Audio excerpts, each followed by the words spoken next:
और चलिए अब बात करते हैं एक ऐसे पाखंडी बाबा की जो खुद को गुरु कहता था, योग सिखाने की बात करता था, लेकिन असल में वो था पाखंड का तस्कर, नशे का सौदागर और अपराध का कारोबारी। मामला है छत्तीसगढ़ के राजनांदगांव जिले का, जहां डोंगरगढ़ की शांति, आध्यात्मिक और श्रद्धा से लिपटी प्रज्ञागिरी पहाड़ियों में अब एक योग आश्रम बना था। एक ऐसा स्थान जहां लोग आत्मा की शांति पाने पहुंचते थे, लेकिन वहां चल रहा था रूह को शर्मसार करने वाला गुनाहों का कारोबार। इस ढोंगी बाबा का नाम है तरुण अग्रवाल उर्फ सोनू।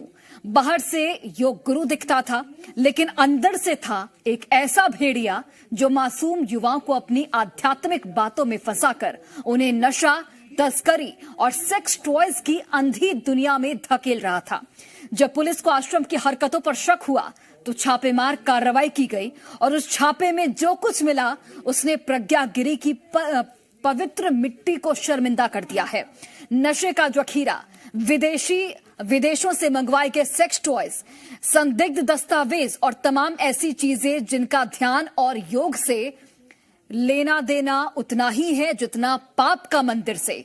अब सवाल यह है कि क्या यह केवल एक बाबा की दुष्ट सोच है या इसके पीछे काम कर रहा है एक सुनियोजित नेक्सस जो अध्यात्म के नाम पर देश की आत्मा को बेच रहा है। और सबसे बड़ा सवाल, क्या देश भर में ऐसे और भी आश्रम गुनाह के नए ठिकाने बन चुके हैं, जहां चोला तो सफेद है लेकिन अंदर की हकीकत कालिक से भी काली है।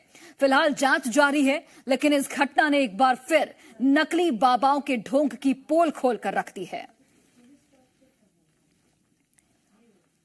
तो योग की आड़ में जिस तरीके से यहां पर यह गुनाह किया जा रहा था, तो सवाल कई उठ रहे हैं। ये क्रांति बाबा, इनका असली नाम तरुण अग्रवाल है, तरुण कुमार अग्रवाल। कई वर्षों पहले ये गोवा चले गए। गोवा में रिसोर्ट के माध्यम से ये योगा क्लासेस चलाते थे, लेकिन अभी कुछ महीनों से ये डोंगरगढ़ वापस आए। जिस जमीन पर इन्होंने आश्रम बनाया, 6 करोड़ रुपए में ये जमीन खरीदी, उसके बाद आश्रम इन्होंने बनाया। पिछले कई महीनों से डोंगरगढ़ में लगातार चाकूबाजी की गतिविधियां बढ़ रही थी, तो पुलिस ने जांच शुरू की। इसी सिलसिले में पुलिस ने मुखबिर की सूचना में यहाँ पे रेड कार्रवाई की। रेड कार्रवाई करने के बाद इस बाबा के आश्रम से भारी मात्रा में गांजा, सेक्स टॉय, व्याग्रा गोली और कई ऐसे आपत्तिजनक सामान मिले जिनका सामाजिक जीवन में होना गलत है। इसलिए पुलिस ने शायद बाबा को गिरफ्तार भी कर लिया। और चलिए डोंगरगढ़ से हमारे सहयोगी हितेश शर्मा इस वक्त लाइव जुड़ गए। हितेश, आप उसी आश्रम के बाहर मौजूद हैं जहां पर ये गंदा खेल खेला जा रहा था। प्रशासनिक व्यवस्थाओं पर भी कई सवाल खड़े होते हैं, क्योंकि लंबे समय से यह आश्रम संचालित हो रहा था और अभी तक किसी को भनक तक नहीं लगी कि अंदर क्या कुछ चल रहा था। जी देखिए, बिल्कुल आपको बता दूं, जी मीडिया सुबह से ही अपने दर्शकों को ग्राउंड जीरो से दिखा रहा है कि आखिर बाबा की काली करतूत क्या थी। आप सामने मेरे पहाड़ देख रहे हैं, ये वही पहाड़ है जिसे प्रज्ञागिरी पहाड़ कहा जाता है। इसी प्रज्ञागिरी पर्वत के किनारे में बाबा का आश्रम है। बड़ा सवाल जी मीडिया जो जिला प्रशासन से ये कर रहा है वो ये है कि ये पहाड़ के किनारे की जमीन है, संरक्षित क्षेत्र है, तो फिर इस जमीन की रजिस्ट्री हुई कैसे? 5 करोड़ रुपए में बाबा ने इस आश्रम के लिए इस जमीन को खरीदा। दूसरा सवाल यह है कि लगातार जब बाबा इस तरह के आश्रम को यहाँ पर जब बना करके क्रियाकलाप किए जा रहे थे, तो हमें कुछ स्थानीय लोगों से जब हमने बातचीत की तो उन्होंने ये बताया कि कुछ रशियन लड़कियां भी आश्रम में आया करती थी, गोवा के कई लोग आया करते थे। तो इस प्रसिद्ध और धार्मिक पर्यटन स्थल पर जब विदेशी नागरिक यहाँ आया करते थे, तो क्या उसकी सूचना स्थानीय पुलिस को या स्थानीय जिला प्रशासन को, क्या बाबा के द्वारा या यहाँ के जो अधिकारी है उनके द्वारा क्या किसी तरह की कोई तफ्तीश या पूछताछ की जाती थी? ये कई सवाल है। देखिए, सवालों के घेरे में बाबा का पूरा आश्रम इसलिए भी है क्योंकि 32 एकड़ की वो जगह है जिसमें 5 एकड़ की जगह पर आश्रम फैला हुआ है। आश्रम में कई ऐसी अनैतिक चीजें भी दिखी हैं। डिस्क्राइब करते रहिए, इसके साथ ही आसपास का जो एरिया है वो भी दिखाइएगा कि वहां पर क्या कुछ सामग्री अभी भी मौजूद है। जी देखिए, बिल्कुल ये पहाड़ के पास में हूँ और आप देख सकते हैं ये पहाड़ जो है वो प्रज्ञागिरी पहाड़ है और इसी प्रज्ञागिरी पहाड़ के किनारे में जो है वो बाबा ने पूरी जो जमीन है वो जो उस जमीन पे उनका जो आश्रम बना हुआ था। देखिए, ये भी जो जमीन है ये भी बताया जा रहा है कि आश्रम के नाम की ही जमीन है और ये रोड से बहुत पास है, सड़क के किनारे ही ये जमीन बनाई गई है। अब सबसे बड़ी बात यह है कि इस पूरे मामले पर जिला प्रशासन के साथ साथ स्थानीय जो डोंगरगढ़ का प्रशासन है उसके ऊपर भी कई सवाल उठते हैं, क्योंकि देखिए बाबा लगातार गोवा से आना जाना करता था और उनकी अपनी एक पर्सनल गाड़ी भी थी, बड़ी महंगी प्रीमियम गाड़ी में बाबा घूमा करते थे। और जब लगातार जो है ये चाकूबाजी की घटनाएं जब सामने आई, चाकूबाजी के साथ साथ जब लगातार अपराध बढ़ने लगा डोंगरगढ़ में, तो पुलिस ने फिर कार्रवाइयां शुरू की। कुछ चाकूबाजों को जब हिरासत में लिया गया तो उन्होंने ये बताया कि वो उस बाबा के आश्रम के पास से उन्हें गांजा मिलता है, जिसके बाद पुलिस ने जब छापे मारा तो ये पता चला कि लगभग 2 किलो गांजा जो बाबा के आश्रम से बरामद किया गया। लेकिन जब बाबा के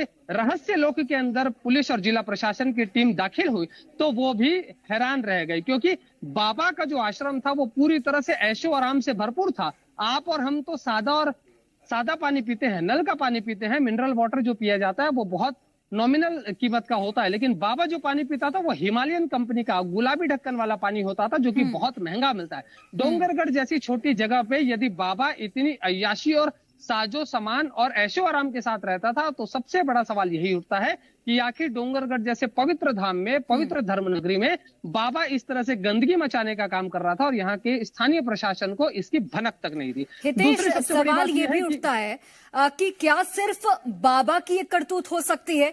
क्या इसके पीछे कोई सिंडिकेट भी काम कर सकता है? चूंकि आप बता रहे हैं कि वहां पर रशियन लड़कियों को भी बुलाया जाता था, शराब की बोतलें भी मिली है, कंकाल भी बरामद किया गया है, तो क्या ये सिर्फ एक व्यक्ति का काम हो सकता है या फिर इसके पीछे एक बड़ा सिंडिकेट हो सकता है जिसकी जांच की जाएगी?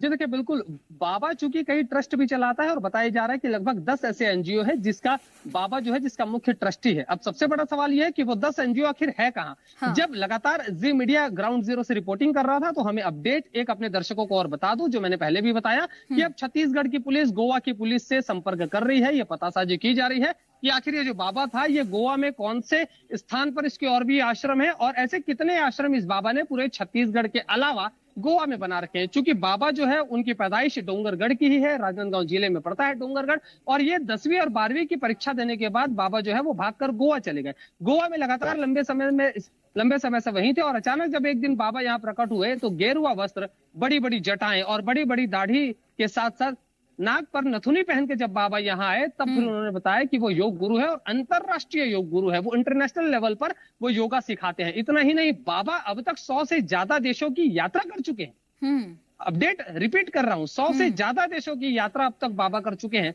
और सबसे बड़ी बात यह है कि आखिर ये बाबा ये किस तरह का योग सिखा रहे थे, जिसमें कंकाल मिलता है, जिसमें चाइनीज डॉल मिलती है, जिसमें सेक्स टॉयज मिलते हैं। इतना ही नहीं, गांजे के साथ साथ और भी कई ऐसी आपत्तिजनक सामग्रियां मिलती है जो कि योग आश्रम में नहीं होना चाहिए। बाबा स्वयं कार में चलते हैं, वो अपने भक्तों से कहते हैं कि योग किया करें। योग करने की बात कह के वो स्वयं कार में घूमते हैं। इतना ही नहीं, बाजू में जिम की मशीनें रखी हुई हैं, महंगी मशीनें हैं, वो सारे इक्विपमेंट्स जिम के हैं। जब बाबा योग करते हैं तो उन्हें जिम की इक्विपमेंट्स की क्या आवश्यकता है? तो कहीं ना कहीं सारी जो चीजें हैं वो कहीं ना कहीं बाबा के ऊपर कई सवाल खड़े करती है और जी मीडिया लगातार अपने दर्शकों तक ये खबरें पहुंचाता रहेगा कि आखिर इस पापी ये जो बाबा है, इस बाबा का असल काम क्या है, ये बाबा कौन है और ये जो बाबा है इसके पीछे किस तरह का कोई सिंडिकेट काम कर रहा है या कोई विदेशी ताकत इस बाबा के पीछे है। क्योंकि एक ताजा अपडेट दर्शकों को और बता दूं कि जब इस बाबा को गिरफ्तार किया गया तो इसके पास से कुछ विदेशी मुद्राएं भी मिली है। बताया जा रहा है कि कम से कम डॉलर की शक्ल में कम से कम 2 गड्डियां ऐसी थी जो डॉलर के नोट से। तो अब एक बड़ा सवाल फिर ये उठता है कि आखिर विदेशी करेंसी बाबा के पास कहां से आ रही थी, कौन व्यक्ति है जो बाबा तक लगातार विदेशी जो मुद्राएं हैं वो पहुंचा रहा था। तो कहीं ना कहीं एक बड़ा ये सिंडिकेट मालूम पड़ता है और जब जैसे जैसे पुलिस इस पे कार्रवाई करेगी, आगे बिल्कुल जांच जैसे जैसे आगे बढ़ेगी और भी चीजों का खुलासा होगा जिस पर आप नजर बनाकर रखेगा हितेश। और ये भी जानकारी दीजिए कि जो वो आश्रम है वहां पर बाबा के अलावा और कितने लोग कर्मचारी के तौर पर काम करते थे या फिर कह ले कि उनके भक्त के तौर पर वहां पर रहते थे। ये भी जानकारी दीजिएगा कि वहां पर जो लोग बाबा से मिलने पहुंचते थे वो कितने की संख्या में थे, क्योंकि आसपास के जो क्षेत्र के लोग थे वो योग सीखने एक तरह से बाबा से आते थे। तो ऐसे कितने लोगों की संख्या हो सकती है?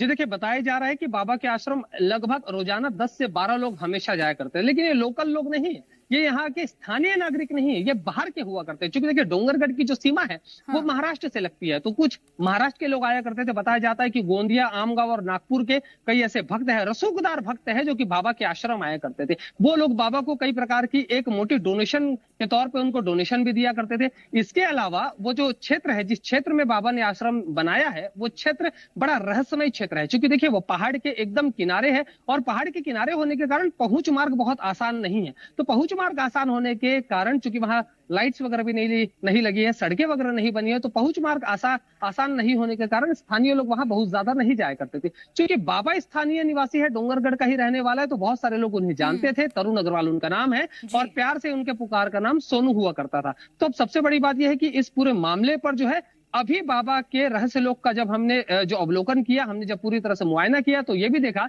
कि बाबा के आश्रम के पीछे वाले हिस्से में एक कंकाल तो लटका है, लेकिन कंकाल के ऊपर में जो उनकी कमरे हैं, बाकायदा एसी लगी है, सारी सुख सुविधाएं